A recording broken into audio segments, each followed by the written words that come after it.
It's wonderful to be with you today, and I want to congratulate friends and colleagues who've come from all over the world to celebrate the cause of Iranian freedom and to note the work, the dedication, the sacrifices of Mrs. Rajavi and the entire MEK organization.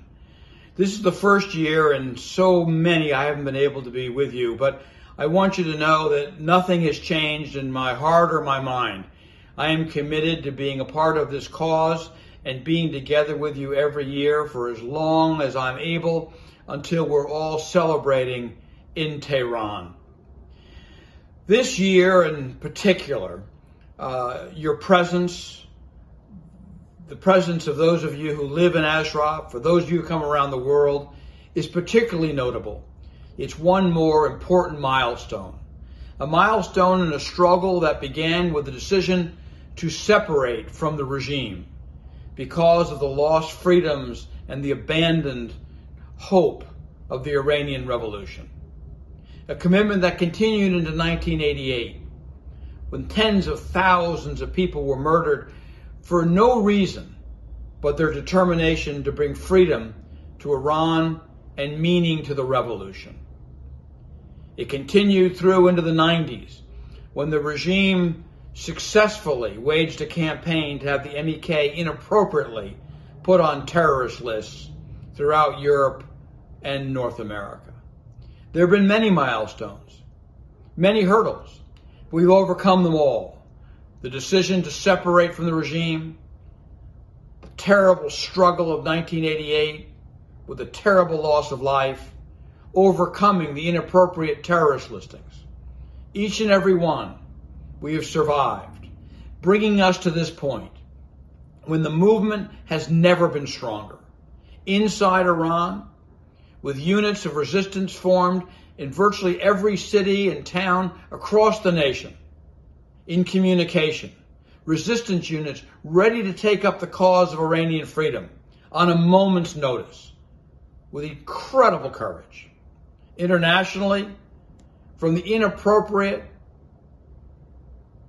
incredible listing of the MEK, a resistance organization fighting for freedom as a terrorist unit, overcoming that nation by nation, court by court, parliament by parliament, to today, when we're entertaining former presidents, prime ministers, foreign ministers from virtually every great democracy around the world.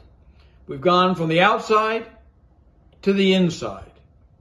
Now the MEK enjoys better relations with the leading nations of the world than the Iranian government. They're on terrorist lists. We're welcomed and are today hosting leaders from around the globe. I know it's a long struggle, and I know how hard it has been.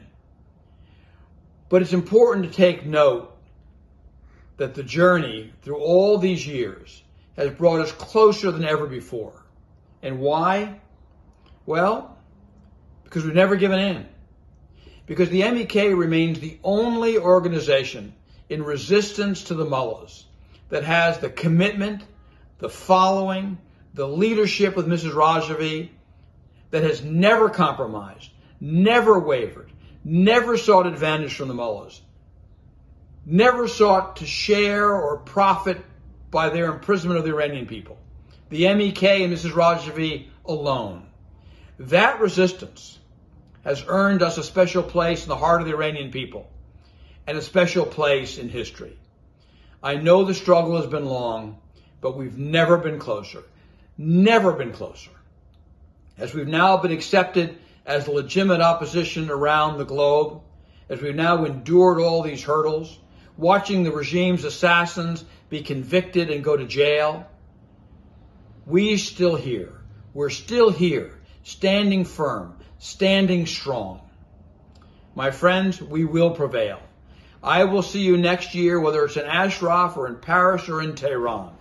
Every year, until the Iranian people enjoy the freedom and the prosperity enjoyed by so many others around the world.